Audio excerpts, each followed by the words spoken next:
ರೀಸೆಂಟಾಗಿ ನನಗೆ ಯಾರೋ ಹೇಳಿದ್ರು ಒಂದು ಒಳ್ಳೆ ಟ್ರೆಂಡ್ ಬಂದಿದೆಯಪ್ಪ ವ್ಯಾಲೆಂಟೈನ್ಸ್ ಡೇಗೆ, ಈ ಟ್ರೆಂಡ್ನ ಫಾಲೋ ಮಾಡು ಅಂತ. ಅದೇನೋ ನಿಮ್ಮ ಹಸ್ಬೆಂಡ್ ಹೆಸರನ್ನ ಅರ್ಧ ಅಥವಾ ವೈಫ್ ಹೆಸರು ಅರ್ಧ ಮತ್ತು ನಿಮ್ಮ ಹೆಸರು ಅರ್ಧ ಜಾಯಿನ್ ಮಾಡಿದ್ರೆ ಅದೇನೇನೋ ಬರುತ್ತಲ್ಲ ಆ ಥರ ಮಾಡ್ಕೊಳ್ಳಿ ಅಂತ ನನಗೆ ಯಾರೋ ಸಜೆಸ್ಟ್ ಮಾಡಿದ್ರು.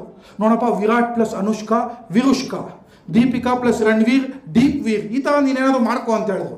ನಮ್ಮ ವೈಫ್ ಹೆಸರು ಸುಮನ್, ನನ್ನ ಹೆಸರು ಪವನ್. ಸುಮನ್ ಪ್ಲಸ್ ಪವನ್ ಮಾಡಿದ್ರೆ ಸಾಮಾನ್ ಬತ್ತೈತೆ. ಹೆಂಗೆ ಟ್ರೆಂಡ್ನ ಫಾಲೋ ಮಾಡೋದು?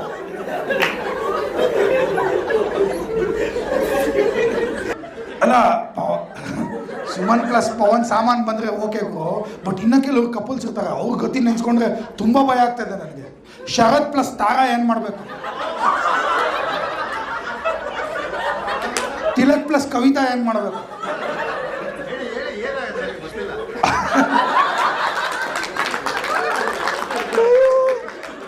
ನಿಶಾ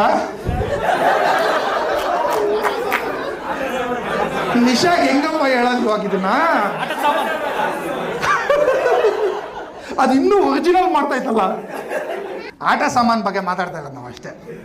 ಕೈ ಬಿಡಲಾರೆ